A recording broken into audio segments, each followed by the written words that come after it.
Mr.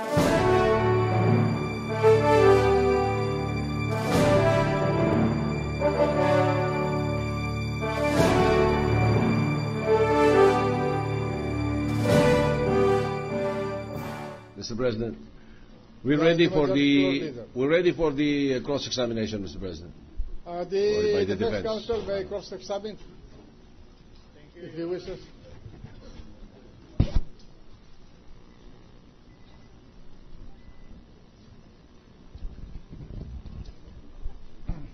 With the kind permission of this honorable court, Proceed. Your Honor. Now, I would like to be informed, Attorney Catalan. Catalan, good afternoon, Attorney.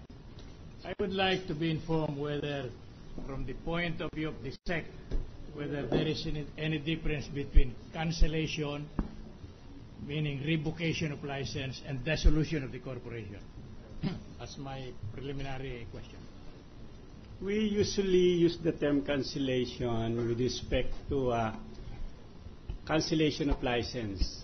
Let's say we issue license to a foreign corporation or to a broker. So we use that term cancellation. But with respect to dissolution, it refers to corporation. It can be voluntary or involuntary. That's the difference. Yeah, from the standpoint of effect, is there any difference based on the rules and regulation of the SEC? What do you come again? From the standpoint of effect, is there any difference between revocation of license and dissolution? Because cancellation of license is equivalent to revocation, am I right? There is a difference. Mm-hmm. If we revoke, let's say, we revoke the secondary license, meaning the authority to operate, the primary franchise will not be affected. I see. So the corporation, with revocation, the corporation is still there. Only it cannot function. Am I right in understanding you that way? You use the term revocation. What is being revoked? The secondary license? Or the secondary. The secondary. It has no effect. It means it cannot operate. Correct. But it still exists because it has still its primary franchise. Correct. So much so that if the corporation, based on the purpose of its creation, allows it to construct buildings or other structures on a land, with the revocation issued by your office, it can still continue with the construction. Am I right? Revocation of the primary franchise? You know, cancellation. Cancellation? Yes. Oh, yes. So, right. So that it can carry on the purposes of the corporation, whether it consists of lending money or construction buildings. Am I right?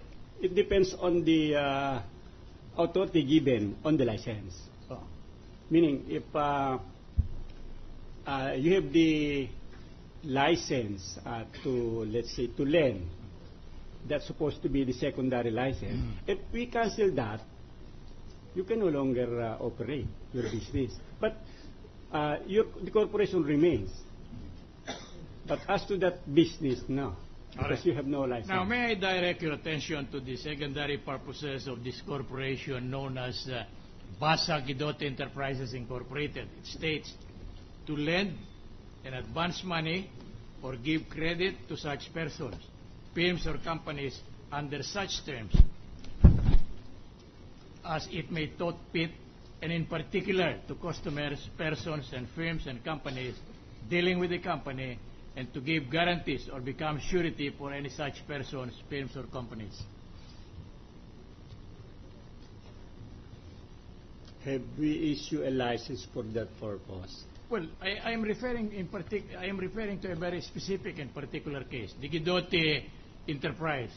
In fact, this is covered by Exhibit 6W. And that particular portion is 6W-B. Attorney Katano.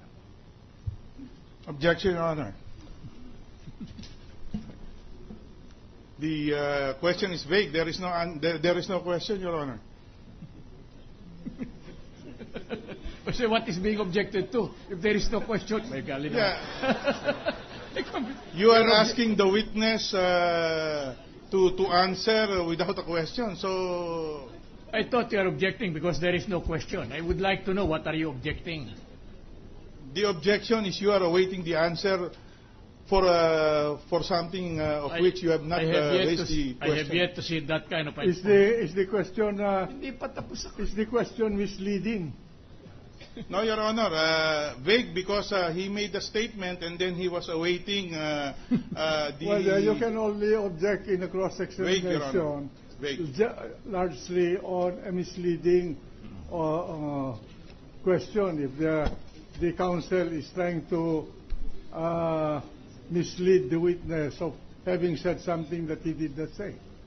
So, My question in here, if Your Honor pleases, what is the effect or the cancellation or revocation of the license of this particular corporation, Basak Gidot Enterprises, on paragraph B of secondary purposes of the articles of impeachment? And I read it in order to inform the witness. How the could it objection be? is overruled. Proceed. I just want to posit this question to the witness. Mr. Witness, if you revoke the articles of incorporation of or the registration of a corporation, may it increase its capital through a stockholders' action? No more, Your Honor. May it be sued by creditors? If for the purpose... May it be sued by creditors? Answer the question.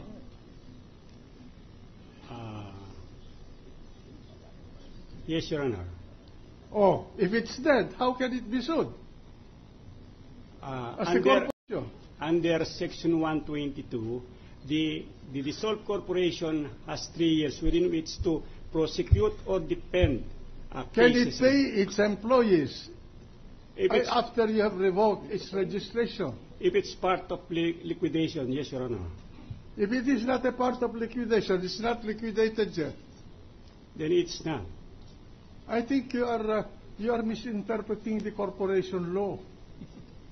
Suppose, I will give you an example. Suppose the corporation is engaged in insurance or, let's say, in lending money, and it does not comply with your reporting requirements, and you revoke the registration, and it continues to perform its business in defiance of your order. What is your remedy?